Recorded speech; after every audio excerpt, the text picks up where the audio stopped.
നോക്കൂ, അധികാരം അടുത്ത കാലത്ത് നടന്ന മിക്കവാറും എല്ലാ സംസ്ഥാനങ്ങളിലും ആ അധികാര തുടർച്ചയിലേക്ക് പോകുന്നതിന്റെ കാഴ്ചയാണ് കാണുന്നത്. അതെങ്ങനെ? അതും ഈ ഫ്രീബീസിന്റെ പൊളിറ്റിക്സ്, ഡേവിഡ് പൊളിറ്റിക്സ് വളരെ കൃത്യമായി ഗുണം ചെയ്യുന്നു എന്നുള്ളതാണ് ഫീൽഡിൽ നിന്ന് മനസ്സിലാക്കുന്നത്. ആദിൽ പാലോട് ഗ്രൗണ്ട് റിയാലിറ്റിയിൽ നിന്ന് പ്രേക്ഷകർക്ക് നൽകിയ വിവരങ്ങൾ നേരെ തിരിച്ചാണ്. ഗ്രാമങ്ങളിൽ ഭരണ വികസനമേ ഇല്ല എന്നുള്ളതാണ്. ഗ്രാമങ്ങളിൽ വളരെ ദരിദ്രമായ അവസ്ഥയിൽ ഇപ്പോഴും താമസിക്കുന്ന ബീഹാറികളുണ്ട്. പക്ഷേ അവരും നിതീഷ് കുമാറിനെ പിന്തുണച്ചിരിക്കുന്നു. ഞങ്ങൾക്ക് നിതീഷ് രാജ് മതി, ഞങ്ങൾക്ക് പഴയ ജംഗിൾ രാജ് ആവർത്തിക്കാൻ വേണ്ടതില്ല എന്നുള്ളതാണ്. ഓർമ്മിക്കണം, 1990 മുതൽ 2005 വരെ 15 വർഷം 3 ടേം ലാലു പ്രസാദ് യാദവും RJD ഭരിച്ച ബീഹാർ. ഇതാ 20 വർഷം നിതീഷ് കുമാറും NDAയും ഭരിക്കുന്ന BJPയുടെ ബീഹാറായി മാറുന്നു. ബീഹാർ കാവി അണിഞ്ഞിരിക്കുന്നു എന്നുള്ളതാണ്. പക്ഷെ ചോദ്യം ഇതാണ്, ആരായിരിക്കും മുഖ്യമന്ത്രി? 9 സർവേകളും ഏകപക്ഷീയമായി നിതീഷ് കുമാറിന്റെ വിജയം പ്രവചിക്കുന്നു. സ്മൃതി, ഉറപ്പായിട്ടും നിതീഷ് കുമാർ മുഖ്യമന്ത്രിയാകും. പക്ഷേ എത്ര കാലത്തേക്ക് എന്നൊരു ചോദ്യം അവിടെയുണ്ട്. കുറച്ചു കാലം കഴിഞ്ഞ് BJPയുടെ ഒരു മുഖ്യമന്ത്രി വരുമോ എന്നതും പ്രധാനപ്പെട്ട ഒരു വിഷയമാണ്. അത് ആ രൂപത്തിൽ അവർക്കിടയിൽ ഒരു തർക്കമാണ്. ആദ്യം നിതീഷിന്റെ പേര് പറഞ്ഞില്ല എന്നടക്കമുള്ള കാര്യങ്ങൾ വിവാദമായിരുന്നല്ലോ. ഓക്കെ, എക്സിറ്റ് പോൾ ഫലങ്ങൾ ഒരിക്കൽ കൂടി നോക്കിയാൽ 9 എക്സിറ്റ് പോൾ ഫലങ്ങൾ. സുജയ, നമുക്ക് വളരെ വേഗമായി എക്സിറ്റ് പോൾ ഫലങ്ങൾ ഒന്നൊന്നായി പ്രേക്ഷകരിലേക്ക് എത്തിച്ചിട്ട് പോകാം. 9 എക്സിറ്റ് പോൾ ഫലങ്ങളും പറയുന്നത് നിതീഷ് കുമാറും ടീമും വീണ്ടും തുടരുമെന്നുള്ളതാണ്. 20 വർഷത്തെ ഭരണവിരുദ്ധ വികാരം ഈ തെരഞ്ഞെടുപ്പിൽ വോട്ടായി മാറിയിട്ടില്ല. അത് നിതീഷ് കുമാറിന് എതിരായ വോട്ടായി മാറിയിട്ടില്ല എന്നുള്ളതാണ്. കാടിളക്കിയുള്ള തേജസ്വി യാദവിന്റെയും രാഹുൽ ഗാന്ധിയുടെയും ജൻസിയെ മുൻനിർത്തിയുള്ള തൊഴിലിനെ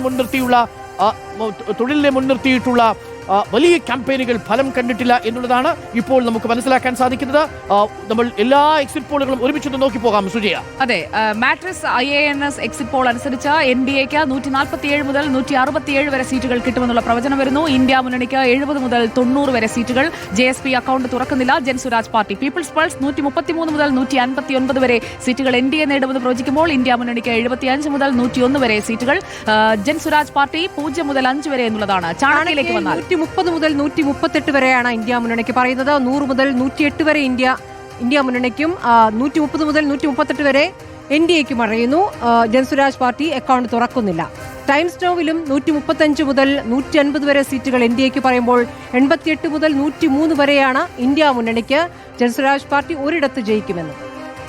നോക്കൂ, 9 എക്സിറ്റ് പോൾ ഫലങ്ങൾ വീണ്ടും അടുത്ത നോക്കിയാൽ ദൈനിക് ഭാസ്കർ 145 മുതൽ 160 സീറ്റുകൾ വരെ NDAയ്ക്ക് നിതീഷ് കുമാറിനെ പ്രവചിക്കുമ്പോൾ 73 മുതൽ 91 സീറ്റുകളിൽ ഇന്ത്യ മുന്നണി ഒതുങ്ങും, മഹാഗഠബന്ധൻ ഒതുങ്ങും എന്നുള്ളതാണ്. പോൾ സ്ട്രാറ്റിൽ 133 മുതൽ 148 സീറ്റുകൾ വരെ NDA നേടും, നിതീഷ് കുമാറും BJP സഖ്യം നേടും. 87 മുതൽ 102 സീറ്റുകളിലേക്ക് രാഹുൽ തേജസ്വി കോംബോ ഒതുങ്ങും.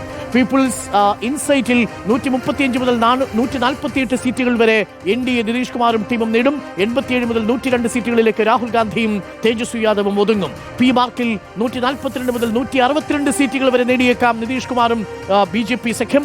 80 മുതൽ 98 സീറ്റുകളിലേക്ക് ഇന്ത്യ മുന്നണി മഹാഗഠബന്ധൻ ഒതുങ്ങും എന്നുള്ളതാണ്. മിക്ക സർവേകളും പറയുന്നത് പ്രശാന്ത് കിഷോറിന്റെ പരീക്ഷണമായ ജൻസുരാജ് പാർട്ടി സംപൂജ്യനാകും എന്നുള്ളതാണ്. രാഷ്ട്രതന്ത്രജ്ഞൻ സംപൂജ്യനാകും എന്നുള്ളതാണ്. പക്ഷേ സംപൂജ്യനാകുന്ന പ്രശാന്ത് കിഷോർ ഒരു സ്പോയിലർ ആയിട്ടുണ്ടോ എന്നുള്ളതാണ് ഏറ്റവും പ്രധാനപ്പെട്ട ചോദ്യം. അതായത് മത്സരിച്ച മണ്ഡലങ്ങളിൽ എത്ര വോട്ട് പിടിക്കാൻ ജൻസുരാജിന് കഴിഞ്ഞിട്ടുണ്ട് എന്നതാണ്. അതുപോലെ തന്നെ അസദുദ്ദീൻ ഒവൈസിയുടെ സഖ്യം, ആ സഖ്യവും ആ അലയൻസ് എത്ര വോട്ടുകൾ ശേഖരിച്ചിട്ടുണ്ട്, അത് ആരുടെ കോട്ടയിലാണ് വിള്ളൽ ഉണ്ടാക്കിയത്, അത് RJDയുടെ സാധ്യതകളെ സാരമായി ബാധിച്ചിട്ടുണ്ടോ എന്നതുകൂടി അറിയേണ്ടിയിരിക്കുന്നു. അതോടൊപ്പം തന്നെ JDUവും BJPയും പ്രത്യേകം നേടുന്ന അവരുടെ സീറ്റ് എണ്ണവും വളരെ പ്രധാനപ്പെട്ടതാണ്.